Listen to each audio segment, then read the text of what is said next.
پیارے بچوں، آج ہم کہانی سیکھیں گے کوے کی بد دعا۔ ایک دفعہ کا ذکر ہے کہ ایک ندی کے پاس بڑے سے درخت پر ایک مور رہتا تھا۔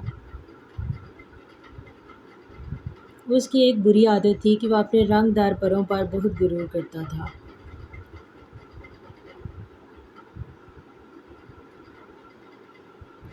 اس ندی کے پاس ایک اور بڑا درخت تھا جس پر کوا رہتا تھا۔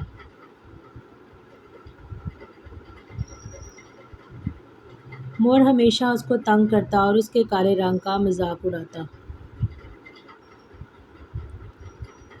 اور کہتا، تم اتنے کالے اور بے رنگ ہو، تم یہاں مجھ جیسے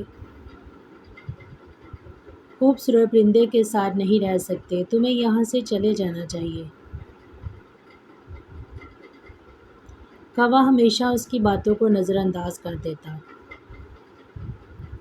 مور غرور و تکبر میں اس حد تک پڑ چکا تھا کہ اسے صحیح اور غلط کی تمیز نہ رہی۔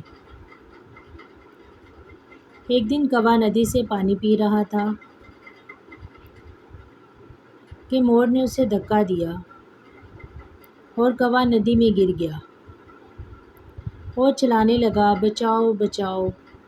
یہ دیکھ کر مور ہنسنے لگا۔ کوا جیسے تیسے کر کے ندی سے باہر آیا تو اس نے مور کو بد دعا دی۔ اس واقعے کو کچھ ہی دن گزرے تھے کہ مور کا پاؤں پھسلا اور وہ جھاڑیوں میں جا گرا اور اس کے پار بری طرح جھاڑیوں میں الجھ گئے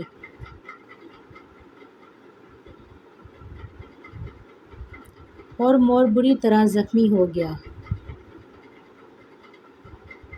اب اس کے جسم پر ایک بھی خوبصورت پر نہیں تھا۔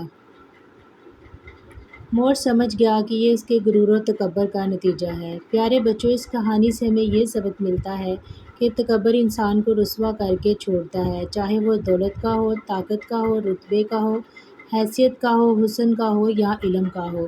اگر آپ کو یہ میری ویڈیو اچھی لگی ہے تو میرے چینل کو سبسکرائب کریں اور میری ویڈیو کو لائک اور شیئر کریں اور بیل آئیکن کے بٹن کو لازمی پریس کریں تاکہ میری ہر نئی آنے والی ویڈیو کا نوٹیفیکیشن سب سے پہلے آپ کو مل سکے۔